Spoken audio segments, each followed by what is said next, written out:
Ευλογημένα και τα δικά σας έτη να είναι έτη φωτισμένα από το Πνεύμα του Άγιο. Βλέπετε, μπήκαμε σε σκοτεινές εποχές. Υπάρχει αυτό στην ιστορία μας.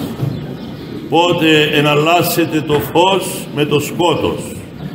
Τώρα η πιο, λέει, σκοτεινή ώρα είναι η ώρα πριν την αυγή. Και όσοι από εσάς οι παλαιότεροι εποτίζετε τα βράδια ή στα περγόγια σας, ξέρετε ότι η πιο σκοτεινή ώρα είναι λίγο πριν χαράξει το φως. Αυτό ζούμε, όχι λόγω της προσφυγιάς μας που παρατείνεται έτη και έτη και φτάνει τον μισόν αιώνα, αλλά είναι και εν όλων αυτών των γεγονότων που γεννοβολούν δυστυχώς μέσα από πολλά αίματα, από πολλές περιπέτειες όλων των εθνών, γεννοβολούν και τη δική μας εξέλιξη. Οι άνθρωποι του Θεού που μιλούμε μαζί τους και βλέπουν αυτά που δεν βλέπουν τα μέσα παραπληροφόρησης, που δεν βλέπουν οι πολιτικοί μας, που δεν βλέπουν οι άνθρωποι της εξουσίας, οποιασδήποτε εξουσίας. Οι εξουσίες σήμερα είναι πολλές. Πολλές φορές είναι οι περισσότερο δυνατές εκεί που δεν φαίνονται.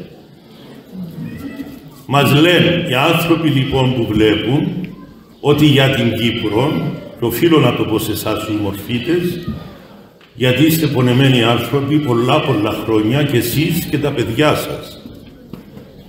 Διότι ζούμε συνεχώς σε μία αναμονή και η αναμονή κουράζει.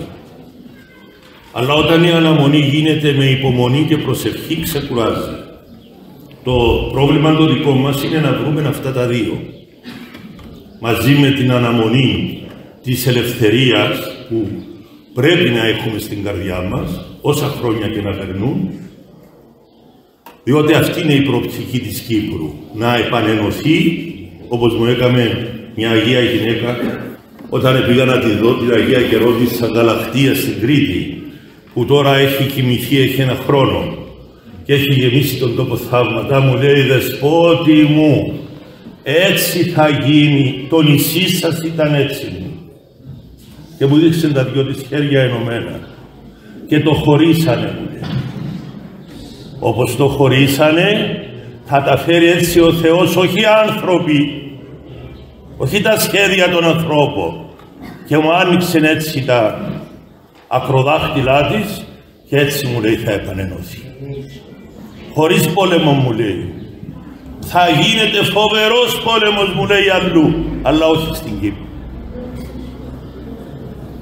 Εμείς να προσευχόμαστε για το αλλού, διότι και αυτοί οι άνθρωποι και στην Ουκρανία και στην Λιβύη και στο Βιετνάμ και στην Αμερική που την περιμένουν τα χειρότερα από όλους, την καημένη την Αμερική. Εμείς να προσευχόμαστε. Χριστέ μου, για μας, δώσ' μου την υπομονή και την πίστη των Αγίων. Θα τα χρειαστούμε, διότι δεν είναι μόνο τα πολεμικά γεγονότα. Οι ελλείψεις καυσίμων, τροφίμων, φαρμάκων θα είναι και στην Κύπρο. Γι' αυτό κάμετε ο καθένας το κουμάντο του. Για να μην λέτε ο Δεσπότης χρόνια τώρα προφητολογεί και αυτά δεν μας τα είπε. Σας τα λέω, κάντε το κουμάντο σας. Ζούμε το 2ο και μισό χρόνο του 3ου Παγκοσμίου Πολέμου. Απλά δεν μας το λένε. Και δεν είναι ανάγκη να έρθει στη γειτονιά μας. Η γειτονιά μας εκάει και πολλές φορές.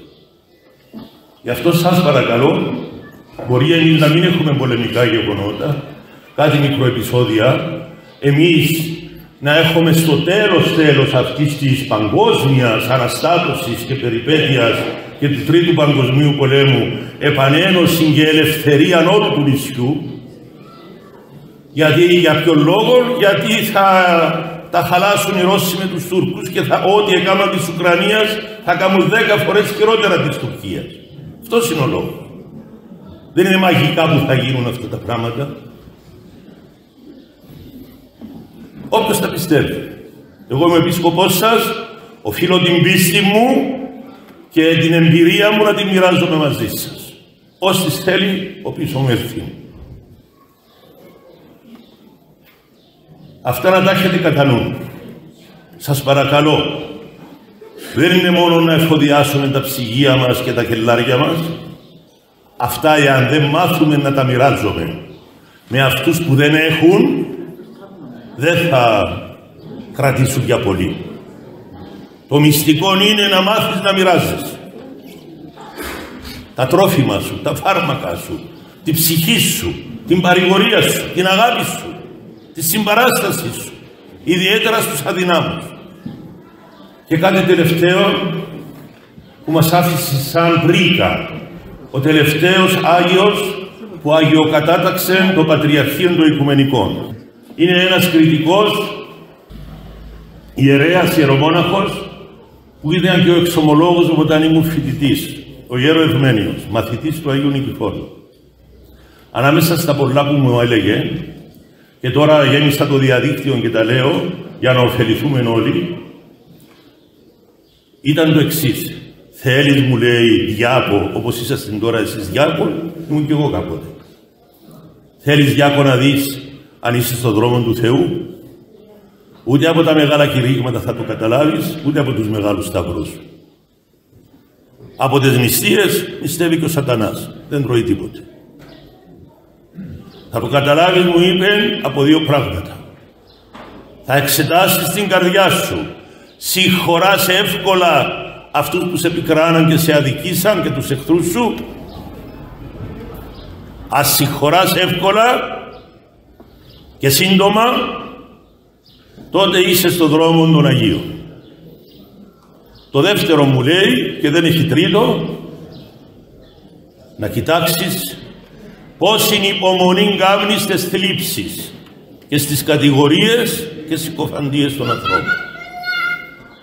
Όταν κάνεις υπομονή με προσευχή και συγχωράς, τότε είσαι στον δρόμο του Χριστού, είσαι στον δρόμο των Αγίων, στον δρόμο του Αγίου Μάμα, στον δρόμο του Αγίου Γεωργίου, της Αγιάς Παρασκευής, στον δρόμο της ελευθερίας από τα πάθη μας, αλλά και από τους Τούρκους. Το εύχομαι σε εσάς, να το εύχεστε κι εσείς για μας. Πρέπει να πάω στην Ευρύχου να κάνω μία ακόμη κηδεία. Όλων κηδείες κάνουμε. Αυτόν τον καιρό, από αυτήν την αρρώστια, ξέρετε πώς τη λένε, ξαφνικίτιδα. Αυτή είναι η αρρώστια, δόκτωρα που γελάς, ξαφνικίτιδα. Έτσι. Την εφεύραν οι Κινέζοι μαζί με τους Αμερικάνους και τους Καναδούς, πρώτα στην Ουκρανία και μετά την μετέδωσαν παγκόσμια. Έτσι. Είναι μέσα στα πλαίσια του βιολογικού πολέμου. Έτσι. Τα δεν τα λένε ούτε αριστεροί ούτε δεξιοί. Κανένας. Μόνο ο μόρφου τα λέει. Και κάμποσοι ξένοι επιστήμονες που δεν τους διαβάζουν οι δικοί μας. Όχι. Τους βλάφτουν. Τους χαλούν το παραμύθι της εξουσίας. Γι' αυτό σας λέγω, έχετε έγνοια. Θα πάω τώρα να κάνω μια κηδεία μιας ωραίας τρελής στην Ευρύχου, της Όλγας μας. Λοιπόν, είμαστε φίλοι πολλοί. Εγώ με τους τρελούς θα πάω πάρα πολύ καλά. Βρίσκομαι την ίδια συχνότητα. Γι' αυτό που πάμε κανένα. Έτσι.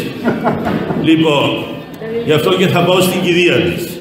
Δεν θα έρθω στην υπόλοιπη εκδρομή σας. Με συγχωρείτε γι' αυτό. Να έρθετε όμως ένας, έτσι από εδώ, για να παίρνετε μία εικόνα που έφερα μαζί μου για όλους και να ανταλλάξουμε με τον αναστάσιμο χαιρετισμό. Χριστός ανέστη εκ νεκρών, χαρά του θάνατου πατρί σας, και έτσι εν ζωή μας, ζωή χαρισάμενη.